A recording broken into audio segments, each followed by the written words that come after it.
Hello guys, कैसे हो आप सब।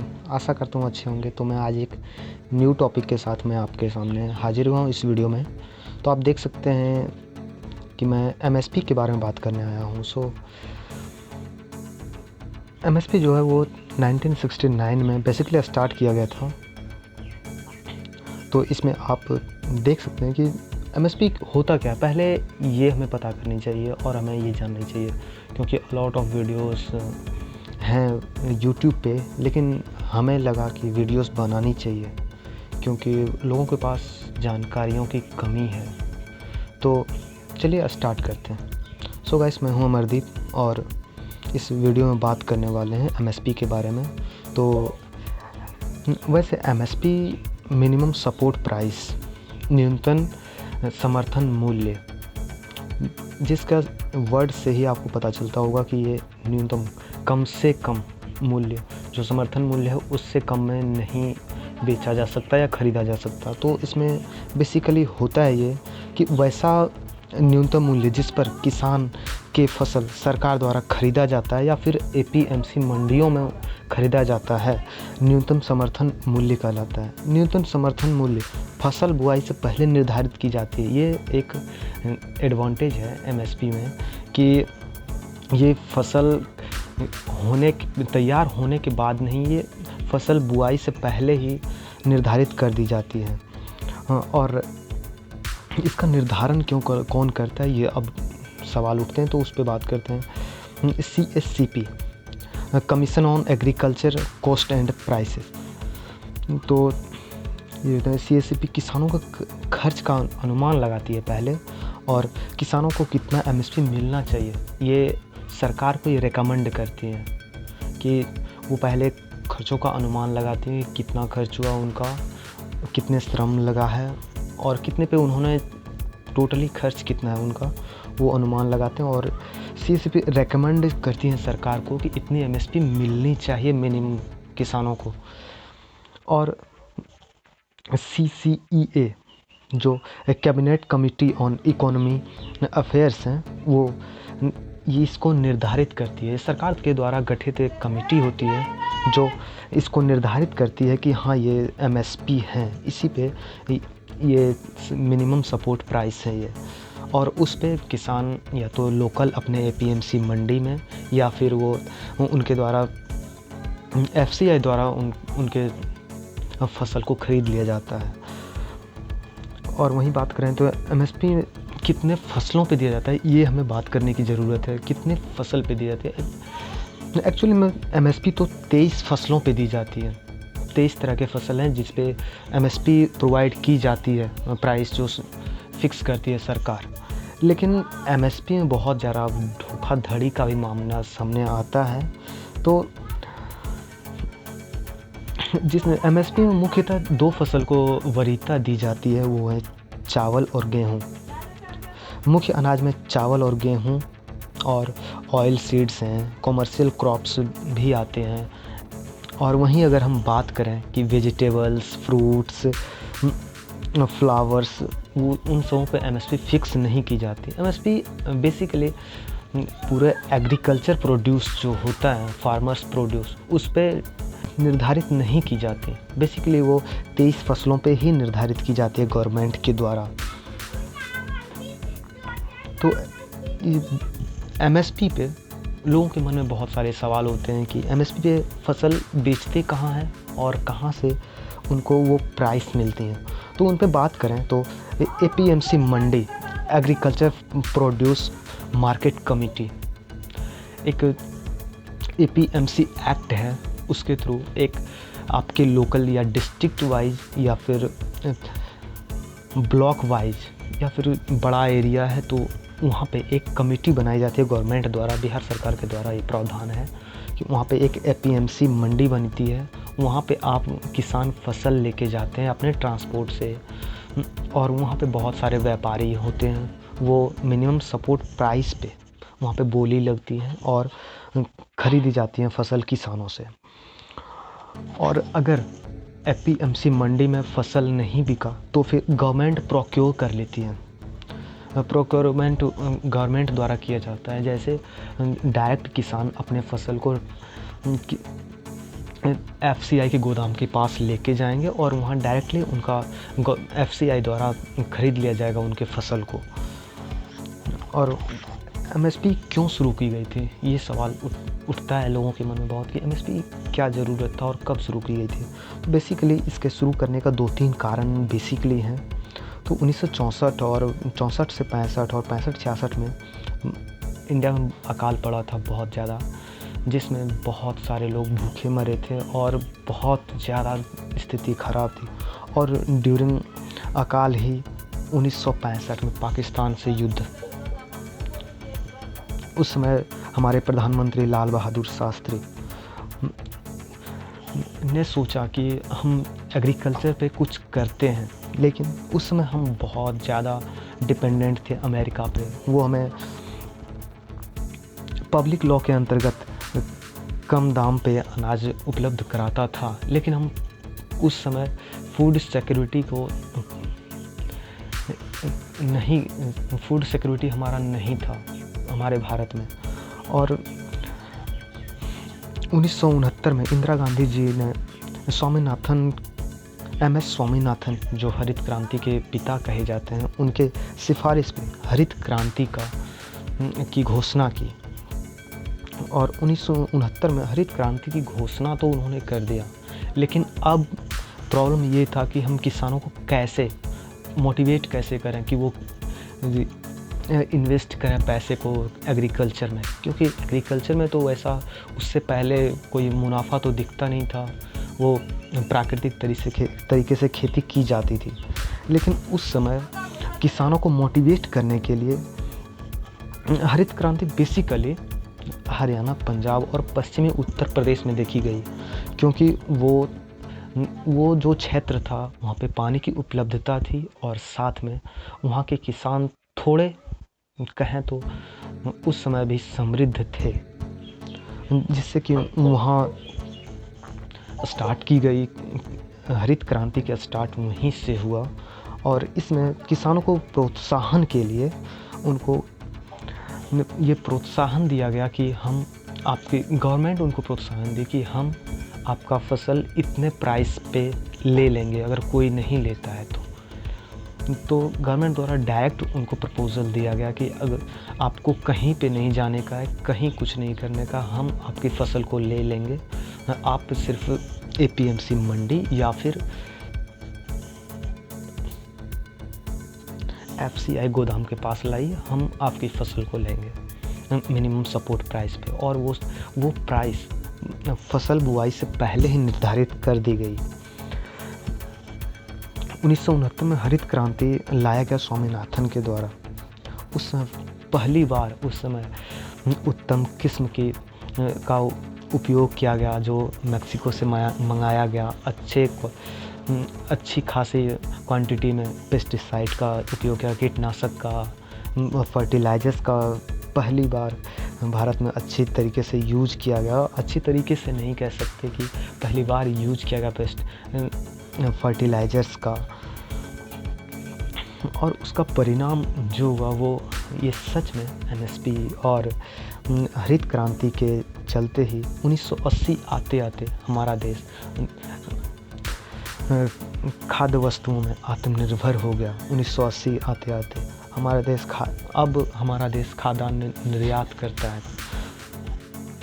आज भारत चावल उत्पाद में दूसरे नंबर पे है और चाइना पहले स्थान पे। गेहूं में हमारा भारत दूसरे स्थान पे है। गन्ना उत्पादन में भी हमारा भारत दूसरे स्थान पे है। आज भारत दाल उत्पाद में सबसे ज़्यादा उत्पादन करने वाला देश है, जो 25% है विश्व का, और उपभोग करने वाला भी सबसे बड़ा देश है भारत। और वहीं हम बात करें कि एमएसपी की अब ज़रूरत क्या है, और ये जो नई कानून आई है इसमें एक ऐसा क्या है जो लोग एमएसपी के बारे में ज़्यादा बात कर रहे हैं। एमएसपी में क्या होने वाला है। 2013 में मनमोहन सिंह की सरकार ने एक स्कीम चलाया, पीडीएस, पब्लिक डिस्ट्रीब्यूशन सिस्टम। उसमें देश के करीब 80 करोड़ लोगों को बहुत कम दामों पे अनाज उपलब्ध कराया जाता है। वो मिड डे स्कूल में जो भोजन का व्यवस्था है उसमें भी हमारे अनाज दिए जाते, तो वो अनाज आएंगे कहाँ से? तो एमएसपी की अभी भी ज़रूरत है। बट यह विश्व का दूसरा सबसे बड़ा स्कीम है फूड प्रोडक्ट डिस्ट्रीब्यूशन का। तो इसमें माध्यमिक विद्यालय का दोपहर का खाना, आंगनबाड़ी भी खाद्यान्न का वितरण किया जाता है इसी के द्वारा।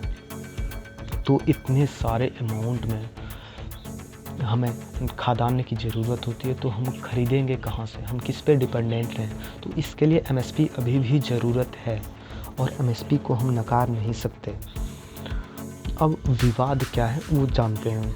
तो एपीएमसी 2-3 तरीके से बताया गया था कि इस तरह से काउंट होना चाहिए। तो जिसमें था कृषि में लगाया गया खर्च। स्वामीनाथन कमेटी ने जो किया था वो किया था कि पहले जो सुझाव दिए गए थे कि कृषि में जितना खर्च होता है वो मिनिमम सपोर्ट प्राइस फिक्स कर दिया जाए। उसके बाद ये कुछ लोगों के द्वारा इसको बोला नहीं, फिर किसान कहाँ जाएंगे? उनका श्रम कहाँ गया? उनकी लैंड जो लग रही है, ज़मीन जो है, उसका भी तो कुछ मिलना चाहिए। तो उन्होंने क्या कि कृषि में किया गया खर्च प्लस किसान का श्रम दोनों को मिला के बोला कि ये कर देते हैं। फिर उसके बाद एक कमेटी बनी, एमएस स्वामीनाथन कमेटी। उन्होंने रिकमेंड किया C2 का 1.5 गुना, मीन्स आप यहाँ देख सकते हैं भूमि किराया प्लस पूंजी जो किसान ने लगाया और उस पूंजी का ब्याज जो है वो C2 है, और उसका 1.5 गुना जो है वो एमएसपी देनी चाहिए किसान को, वो हम फिक्स करते हैं। यूपीए सरकार नहीं चाहती थी स्वामीनाथन आयोग की सिफारिशों को लागू करना, पर एनडीए ने 2014 लोकसभा में अपने मैनिफेस्टो में ये दावा किया कि हमारी अगर सरकार बनी तो हम एमएस स्वामीनाथन आयोग की सिफारिशों को लागू करेंगे। और 2014 में एनडीए की गवर्नमेंट बनी। और सच्चाई ये है कि 2018-19 में लोकसभा चुनाव में वित्त मंत्री अरुण जेटली ने कहा कि हम 1.5 गुना एमएसपी दे रहे हैं किसानों को। तो उन्होंने फिर लोगों ने कहा कि क्या दे रहे हैं आप? 1.5 गुना दे रहे हैं तो आप यहाँ AFFA दे रहे हैं 1.5 गुना दे रहे हैं, या AF का 1.5 गुना दे रहे हैं, या C2 का 1.5 गुना दे रहे हैं आप? तो इसमें बताया, बाद में पता चला कि उन्होंने AFFA का 1.5 गुना दिया है एमएसपी का। मीन्स कृषि में किसान जो खर्च किया और किसानों का जो श्रम है, उसके परिवार का लेबर कॉस्ट जो लगा, वो जो श्रम है उसका 1.5 गुना उन्होंने दिया है। और इसमें अगर देखें तो इतने होने के बाद भी आज एमएसपी पे तो सब हो ही रही है, लेकिन आज एमएसपी जितना हो रहा है उसमें सबसे महत्वपूर्ण बातों में से है कि आज हमारा देश भले ही खाद्यान्न उत्पादन में आत्मनिर्भर है, एक्सपोर्ट भी कर रही है, लेकिन आज या 1980 के बाद बहुत सारे चीज़ों का फसलों को बर्बाद किया गया। भ्रष्टाचार इतनी बढ़ गई, कुछ कहने का। हो सकता है किसान अपने फसल को लेके FCI गोदाम पे जाए, वहाँ पे बोला जाए कि आज नहीं आना। किसान के पास ट्रैक्टर है अपना तो नहीं हुआ ना, मध्यम किसान के पास, तो वो कहाँ से ट्रांसपोर्टेशन फी देंगे? बोलेगा 3 दिन बाद आना, तो 3 दिन का ट्रांसपोर्टेशन फी कहाँ से देंगे? भ्रष्टाचार इसमें बहुत ज़्यादा थी। और यहीं पे देखा तो मुद्रास्फीति इसमें बहुत ज़्यादा हो जाती थी, क्योंकि हमारे बहुत सारे वैसे भी व्यापारी थे जिनका पहले से ही चलता था सिक्का FCI में, जैसे बहुत सारे अधिकारी हैं वो करप्ट हो गए हैं। इससे किसान गए नहीं, अभी ये प्रॉब्लम है, वो जाके मंडी के बाहर ही वहीं पे लगे रहे, जैसे गोदाम के बाहर ही व्यापारी, भाई यहाँ नहीं लेंगे, हमें दे दो 1500, सपोज 1500 है एमएसपी, तो मैं आप 1300 में दे दो, अब जाओ कोई दिक्कत। उसके बाद 1300 व्यापारी ने 1400 में FCI को वहीं पे दे दिया, कोई दिक्कत नहीं। 100 रुपये करप्शन के तौर पे उनका घूस के तौर पे उनका हो गया और 100 रुपये इनका बच गया। तो ये माजरा चलता है जिसमें बाज़ार में मांगें बढ़ जाती हैं और वस्तुएं कम हो जाती हैं, जिनसे वस्तुओं के कम होने से प्राइसेस जो हैं बहुत ज़्यादा बढ़ जाती हैं वस्तुओं के। उसमें जो मुद्रा होती है उसकी वैल्यू गिरती है, तो इसे मुद्रास्फीति कहते हैं। ये इकोनॉमिक्स में बेसिकली पढ़ा जाता है। तो मुद्रास्फीति यहाँ एमएसपी में कैसे आ गई, तो बात करते हैं कि अगर कोई वस्तु अगर मार्केट तक नहीं पहुँचे तो वस्तुओं की कमी हो जाएगा मार्केट में, और जिससे जितने कम वस्तुएं उन पे प्राइसेस जो हैं वो हाई होने लगेंगी और मुद्रास्फीति की कंडीशन आएंगी। तो वस्तुएं कैसे मार्केट नहीं पहुंचेंगी, तो अगर कोई एमएसपी पे बेचा है वहाँ एफसीआई में, और वहीं से अगर कोई वैसे व्यापारी हैं जिनका पहले से कुछ हो एफसीआई के साथ तालमेल, तो वो ये कर सकते हैं ख़राब जो है उनके पास माल वो एक्सचेंज कर सकते हैं एक दूसरे के साथ, और वो लोगों के पास डिस्ट्रीब्यूट होंगी एफसीआई के द्वारा। और लोग उसको खाएंगे? नहीं खाएंगे ना। ख़राब जो आएंगी फसलें या जो भी अन्न आएंगे ख़राब आएंगे, तो उसको लोग खाना पसंद नहीं करेंगे, जिससे वो बर्बाद होंगे और वो ज़्यादातर मार्केट पे डिपेंडेंट हो जाएंगे, जिससे कि जो चीज़ें उनको एफसीआई में 2 रुपये किलो मिल रही थी चावल या गेहूँ, वो वहाँ पे 20 रुपये से ऊपर नहीं मिलेंगी। तो यहाँ पे कीमतों में वृद्धि होंगी। इसके होने से एक खामी ये भी है कि फसल चक्र इसमें जो है वो चेंज नहीं हो पाता, क्योंकि एमएसपी बेसिकली ज़्यादातर एमएसपी जो है धान और गेहूँ, इस 2 फसल पे ही ज़्यादातर एमएसपी मिलती है किसानों को। तो ज़्यादातर लोग धान और फसल को ही उगाना वरीयता समझते हैं। तो अगर सभी धान और फसल उगाएंगे तो उन्हें पानी ज़्यादा ज़रूरत होगी, तो जिससे जहाँ पे ज़्यादा पानी यूज़ करेंगे लोग, वहाँ पे भूमि का निम्नीकरण भी होगा और वाटर क्राइसिस जैसे प्रॉब्लम्स खड़ी हो सकती हैं। तो इसमें ये भी था। और बात करते हैं कि हरियाणा पंजाब ही क्यों एमएसपी के लिए ज़्यादा आगे हैं। जो रिसेंटली प्रोटेस्ट चल रहा है किसानों का, ये 2020 में जो न्यू फार्म बिल आई है, तो हम इन सबों पे भी वीडियोस आएंगी। अगला वीडियो हमें एपीएमसी एक्ट पे लाने जा रहा हूँ मैं, और अगला वीडियो आएगा कि फार्म बिल पे आएंगे, तीनों बिल पे। तो इसमें ज़्यादातर होता है ये कि चावल 80% जो हरियाणा और पंजाब में चावल उत्पादन किया जाता है, उनमें से 80% जो है वो एमएसपी पे ही बिकती हैं, या तो वो एपीएमसी मंडी में बिकती हों या फिर वो बिकती हों एफसीआई में।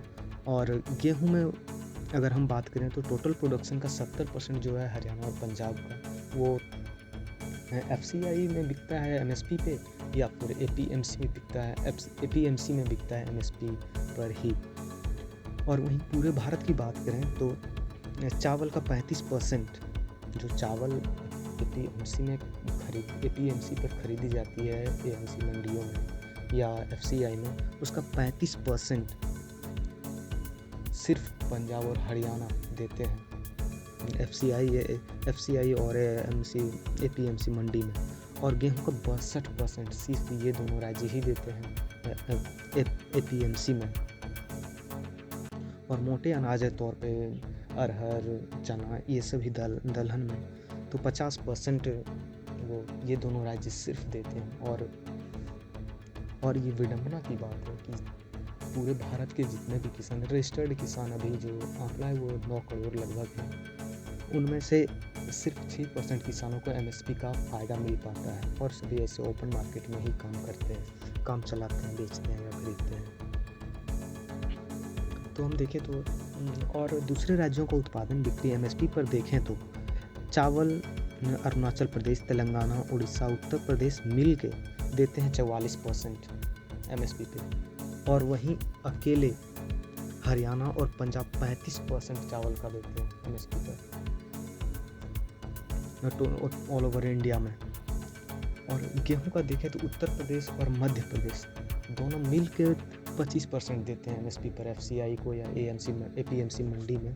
और वहीं हम देखें गेहूँ का तो सिर्फ हरियाणा और पंजाब ऑल ओवर इंडिया का एमएसपी में 62% का हिस्सेदारी करते हैं। तो इसीलिए हरियाणा पंजाब को ज़्यादातर एपीएमसी पे भरोसा है। और हम कहें तो दोनों वहाँ के मैक्सिमम लोग एपीएमसी पे ज़्यादा डिपेंडेंट हैं।